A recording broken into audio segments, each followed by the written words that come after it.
મેઘનાદ એ લંકાપતિ રાવણનો સૌથી મોટો પુત્ર અને યુવરાજ હતો. માનવામાં આવે છે કે રાવણ બહુ જ મોટો વિદ્વાન હતો. રાવણ પોતાના પુત્ર મેઘનાદને તેનાથી પણ વધારે ગુણવાન, પરાક્રમી અને વિદ્વાન બનાવવા માંગતો હતો. ધર્મગ્રંથો અનુસાર તેના પુત્રને સૌથી વધારે શક્તિશાળી અને અમર બનાવવાની કામનાને લઈને ત્રિલોક વિજેતા રાવણે મેઘનાદના જન્મ સમયે બધા જ દેવતાઓને એક જ સ્થાને અર્થાત 11મા ઘરમાં રહેવાનું કહ્યું હતું.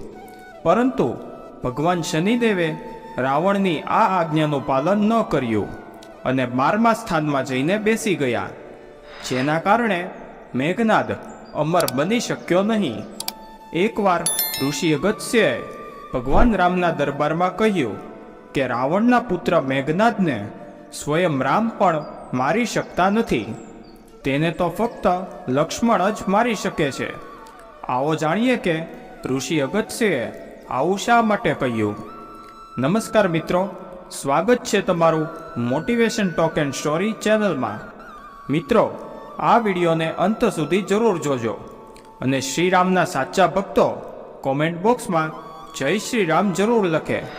સાથે વિડીયોને લાઈક કરી ચેનલને સબસ્ક્રાઈબ પણ કરી દેજો અને તમારા બધા જ મિત્રો સાથે આ માહિતી જરૂરથી શેર કરજો. તો ચાલો જાણીએ કે ઋષિ અગસ્ત્યએ આવું શા માટે કહ્યું. મેઘનાદનો વધ માત્ર લક્ષ્મણ જ શા માટે કરી શકતો હતો. મેઘનાદ ખૂબ જ પ્રબળ અને શક્તિશાળી યોદ્ધા હતો. તેના જન્મતાની સાથે જ સૃષ્ટિના બધા મેઘોએ રોતા રોતા એક સમાન અવાજ કર્યો હતો. એટલા માટે એનું નામ મેઘનાદ પડ્યું. તેની પાસે નાગપાશરૂપી એવું શસ્ત્ર હતું જેનાથી તે અદૃશ્ય થઈને રામ લખન સહિત આખી સેના ઉપર વાદળોની પાછળ છુપાઈને હુમલો કરી શકતો હતો. તે ખૂબ જ સારી રીતે જાણતો હતો કે સંસારમાં કોઈ પણ સાધારણ મનુષ્યના હાથે તેનો વધ સંભવ નથી. ધર્મ અને અધર્મ વચ્ચે યુદ્ધની સમાપ્તિ ઉપરાંત ભગવાન શ્રી રામના રાજ્ય અભિષેકમાં આવેલા અનેક તપસ્વી, ઋષિમુનિઓ વગેરે ભગવાન રામને મળવા અને આશીર્વાદ દેવા માટે ત્યાં ઉપસ્થિત થયા. તે સમયે અગસ્ત્ય મુનિએ ભગવાન શ્રી રામને કહ્યું કે હે રામ, તમે રાવણ અને કુંભકર્ણને માર્યા, જે અતિ દુર્લભ હતું. પરંતુ લક્ષ્મણે મેઘનાદ સાથે અતિ ભયંકર યુદ્ધ કર્યું હતું. મેઘનાદની હત્યા સૌથી વિચિત્ર હતી. ગુરુના આ વચનો સાંભળીને પ્રભુ શ્રી રામ અચંબિત થઈ ગયા, કારણ કે તે મેઘનાદની પ્રબળતા અને વરદાનથી અજ્ઞાત હતા. ત્યારે અગસ્ત્ય મુનિએ તેમને પૂરી વાત વિસ્તારથી જણાવતા કહ્યું કે મેઘનાદ વિશ્વ પરનો એકમાત્ર એવો યોદ્ધા હતો જેની પાસે બધા જ દૈવી શસ્ત્રો હતા. ત્રણેય મહાસ્ત્રો જેવા કે બ્રહ્માસ્ત્ર, નારાયણાસ્ત્ર અને મહાદેવનું પશુપતાસ્ત્ર પણ હતું. તેને વરદાન મળેલું હતું કે જ્યાં સુધી તે રથ ઉપર હોય ત્યાં સુધી તેને કોઈ હરાવી શકતું ન હતું. આ કારણે તે સમયે સંસારમાં માત્ર તે એક જ યોદ્ધા હતો જેણે મોટા મહારથી હોવાનું સ્તર પણ પ્રાપ્ત કર્યું હતું. તેણે સ્વયં ભગવાન રુદ્ર પાસેથી યુદ્ધની શિક્ષા પ્રાપ્ત કરી અને બધા જ શસ્ત્રો પણ પ્રાપ્ત કર્યા. તેને શિક્ષા પ્રાપ્ત થતાં જ રુદ્રએ સ્વયં કહ્યું હતું કે તેને આ સંસારમાં કોઈ પરાજિત નહીં કરી શકે. પરંતુ તેનો વધ માત્ર લક્ષ્મણના હાથે જ સંભવ હતો. મહર્ષિના મુખેથી મેઘનાદનું આવું વર્ણન સાંભળીને ભગવાન રામ આશ્ચર્યચકિત થઈ ગયા અને બોલ્યા, લક્ષ્મણ નિસંદેહ મહાપ્રચંડ યોદ્ધા છે અને તેની પાસે પણ વિશ્વના તમામ દૈવી શસ્ત્રો છે. પરંતુ લક્ષ્મણને પશુપતાસ્ત્રનું જ્ઞાન ન હતું, જેનું જ્ઞાન માત્ર મેઘનાદને જ હતું. તે છતાં પણ લક્ષ્મણ કઈ રીતે મેઘનાદનો વધ કરવામાં સફળ રહ્યા. તમે આવું શા માટે કહી રહ્યા છો કે માત્ર લક્ષ્મણ જ તેનો વધ કરી શકતો હતો. આ સાંભળીને અગસ્ત્ય મુનિએ કહ્યું, તમે સાચું કહી રહ્યા છો. જેટલા દૈવી શસ્ત્રો મેઘનાદ પાસે હતા તેટલા જ લક્ષ્મણ પાસે છે, પરંતુ મેઘનાદને તે એક વરદાન પણ પ્રાપ્ત થયેલું હતું. એકવાર દેવાસુર યુદ્ધમાં ઇન્દ્રએ રાવણને બંદી બનાવી લીધો, ત્યારે મેઘનાદે પોતાના પિતાની રક્ષા માટે ઇન્દ્રને જ બંદી બનાવી લીધા અને તેને લંકા લઈ આવ્યા. આ માટે જ મેઘનાદને ઇન્દ્રજીતના નામથી પણ ઓળખવામાં આવે છે. જ્યારે ઇન્દ્રને છોડાવવા માટે બ્રહ્માજી તેના દ્વાર ઉપર આવ્યા, ત્યારે તેની ઈચ્છા પૂરી કરવાના હેતુથી બ્રહ્માજી પાસે તેણે વરદાન માગ્યું અને પોતાના પ્રાણની રક્ષા અને અમર રહેવા માટે કહ્યું કે મને વરદાન આપો કે મને એ જ વ્યક્તિ મારી શકશે જેણે 14 વર્ષ સુધી ન તો ભોજન ગ્રહણ કર્યું હોય, ના કોઈ પણ સ્ત્રીનું મુખ જોયું હોય અને ન તો 14 વર્ષો સુધી નિંદ્રા પણ કરી હોય. તેના આ વરદાનને પૂર્ણ કરીને બ્રહ્માજીએ ઇન્દ્રદેવને મેઘનાદની કેદમાંથી છોડાવી લીધા.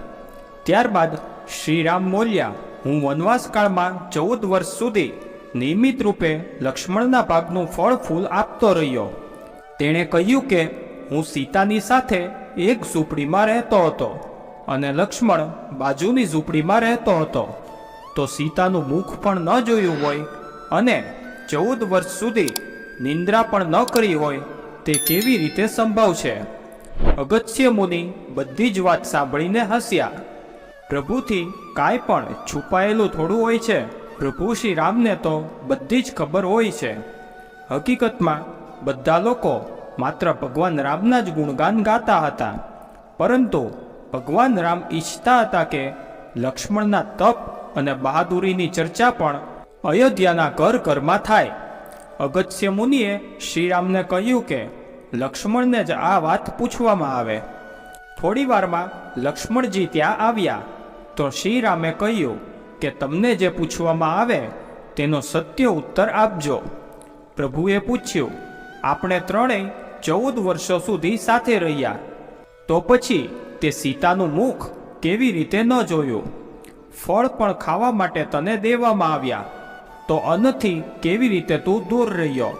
અને 14 વર્ષો સુધી નિંદ્રા પણ ન કરી, આ કેવી રીતે થયું?